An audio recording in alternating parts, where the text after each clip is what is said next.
I would consider myself to be a serial entrepreneur and an independent advisor.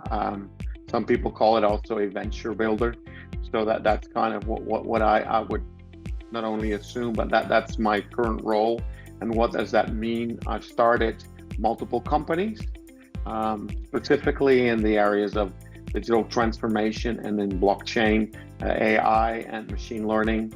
And I consult also with small and large companies alike on the subjects of digital transformation, on the subjects also specifically on what we call proposition building, meaning that, okay, I have an idea and I want to, reinvent myself, or I want to do something with blockchain, with AI, etc.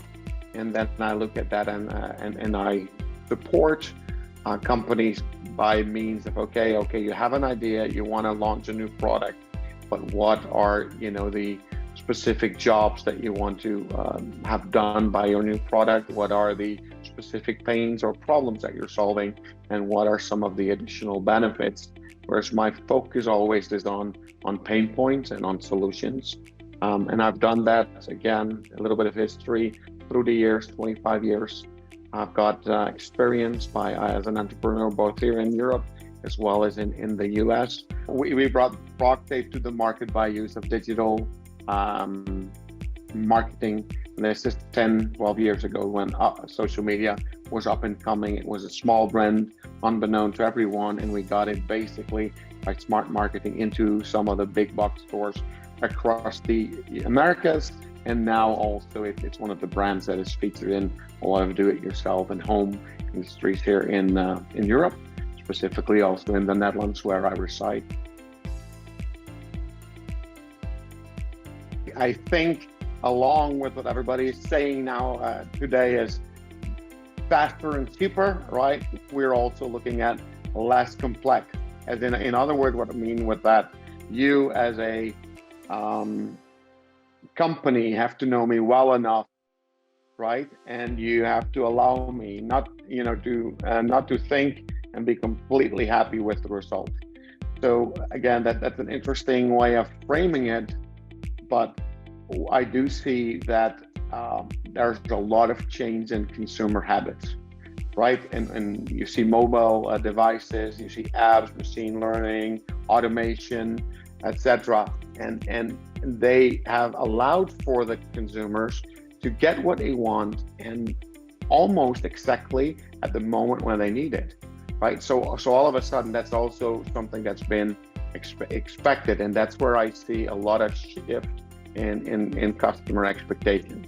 The consumers or customers are always connected. They're what I call app native, and they are aware of what they can and cannot do with technology. And again, that is what I see as being a huge change in the what you said, the digital landscape.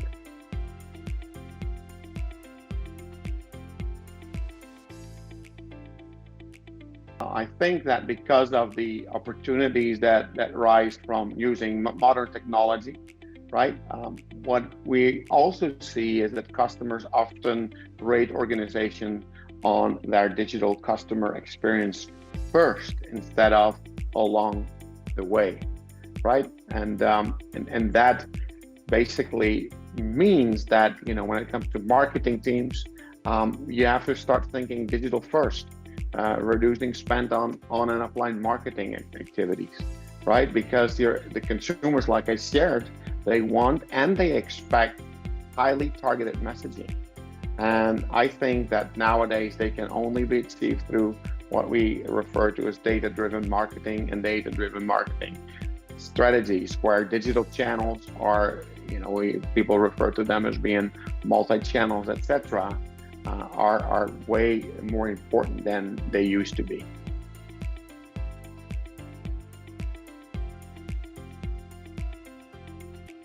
I think number one is define your strategy, right? So there's four specific things I think that can be done. Number one is to define a strategy. What I mean with a strategy is very simple. Where are you today, right? Where do you want to be tomorrow? and what are you going to do to get there? And these are very simple questions, but if you apply that to using new technology, you'll find that the answering these questions often takes a lot of time. And with that, the second point that I think is very important is for everybody to reimagine what we refer to as the customer journey, right? Because you see more and more that customers are gaining control in how they receive the experiences, or how they want the digital experience or the marketing experience to happen. So the third thing, alongside with the definition of your customer journey, very specific, is to personalize customer experience, right? Today's buyers want organizations to treat them as a unique individual, right? And we all kind of expect already that my personal preference and my purchase history is known, right? And what you see throughout, Deloitte, and if you look at some of the publishings by Accenture, etc., you see that over 75% of customers, for example, admit to even being more likely to purchase when they are known, like I said, and when a experience is highly individualized. And these are, I think, very important things, and that's also what we're currently working on in my work as well, to do those things and to answer those questions.